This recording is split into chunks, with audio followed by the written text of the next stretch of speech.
All right, so now we are to step 6 of our pajama short or your pants. You get to choose if you want to make pants or shorts. So step 6 says cut a piece of elastic to fit waist plus 1 inch. Insert elastic through casing, overlap ends, and hold with a safety pin. Try on garment and adjust to fit. So the best rule of thumb that I have found is first you should measure your waist, and that is on your natural waist, and you have directions on how to measure at the beginning of this unit. So measure your waist and then cut your elastic roughly 5 inches shorter than what your waist is.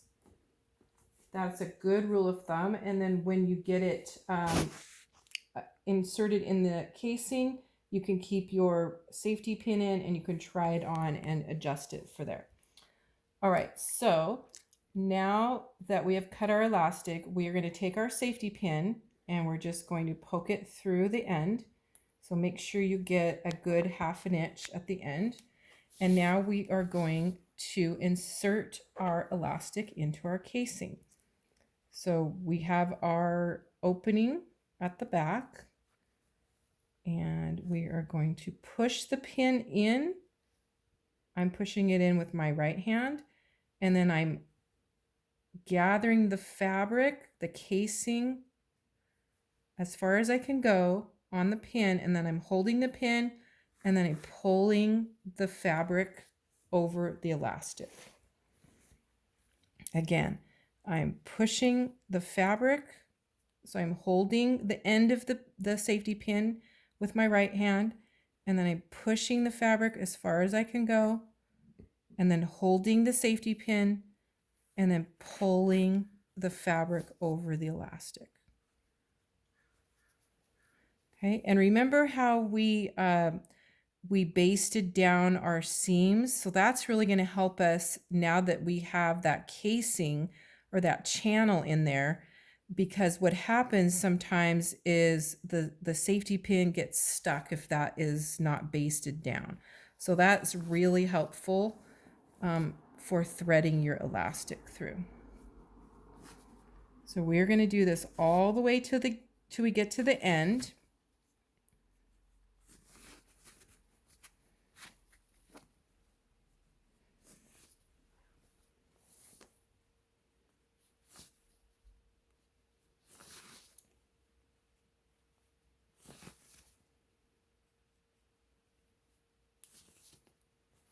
And just do it a little bit at a time.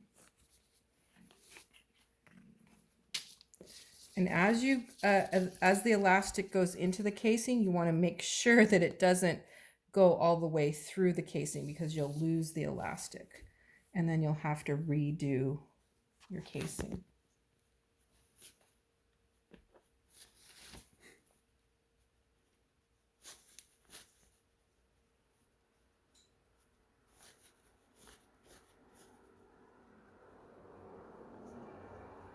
Okay, so again, I'm going right where I had that side seam where I basted it, making sure I'm not pulling all of that elastic through.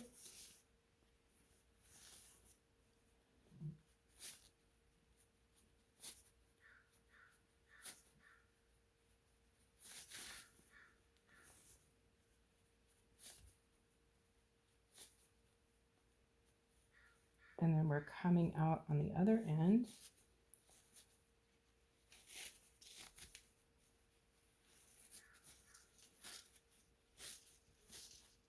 Okay, and just take your time with this so that you don't lose any part of the elastic.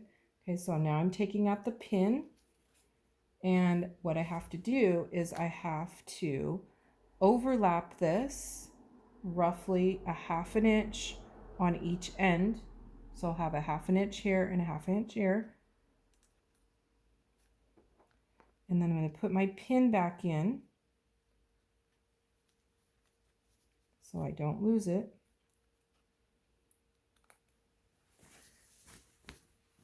And then I'm going to pull it nice and even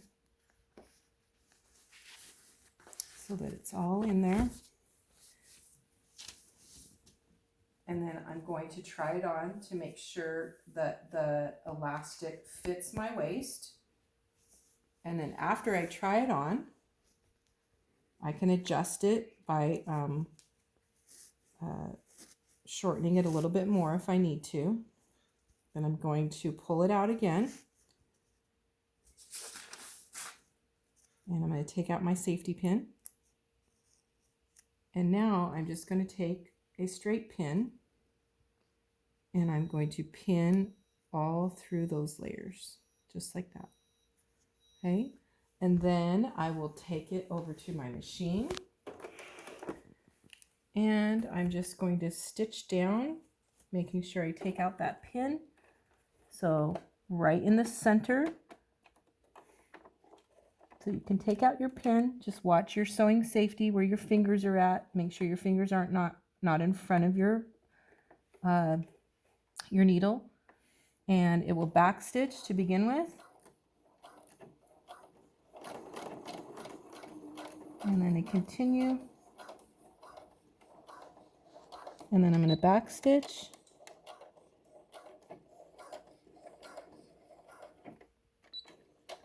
And then I'm going to lift up my needle and clip it. And then I'm going to do that one more time right next to that stitching. So I have several rows of stitching so it doesn't come out.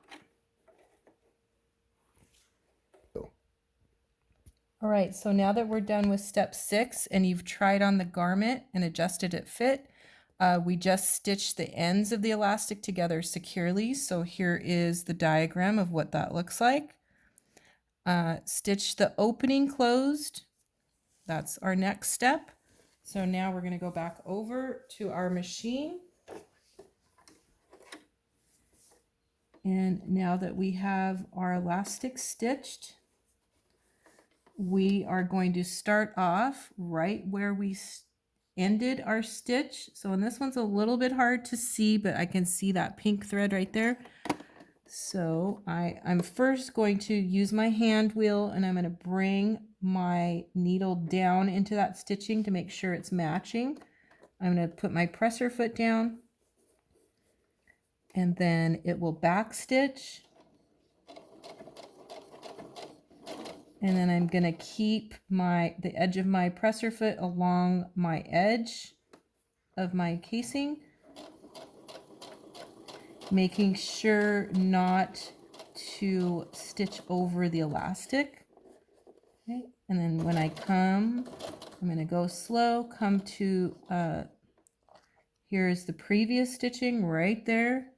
So my needle is going to overlap that stitching a few stitches, and then I'm going to back stitch.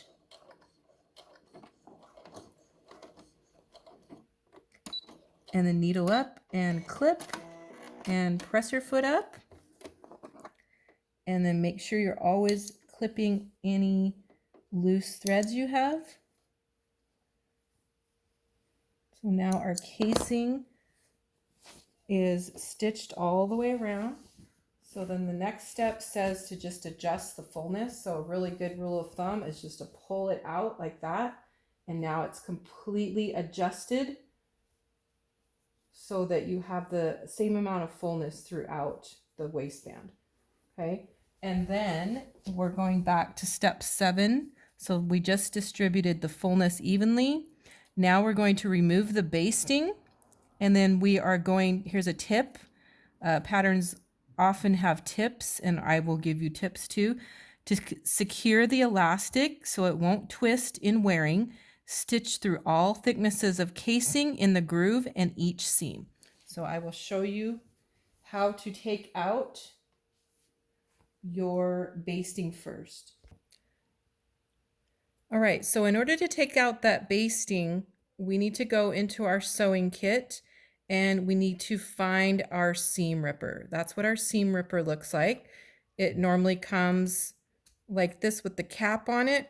So we're going to take the cap off and put it at the end, and then make sure you're using your sewing safety because the seam ripper is very sharp. So this might be a little bit hard to see. So here's our basting stitch. Remember, that was the long temporary stitch we made with our sewing machine so that our elastic would go through our casing easier. So luckily, I don't see it on the outside, but I'm still going to take it out from the inside of my waistband. So how you take out a seam, so this is any seam, by using your seam ripper, is you just pull out the seam. So you put the seam ripper underneath the seam and slowly remove it. So there's the top thread, and then I can remove, that's the bobbin thread. And then I'm going to do that on the other side. So we just put our seam ripper under the seam, the stitch, not the seam, sorry. And then we pull it out, and then we pull out the bobbin thread.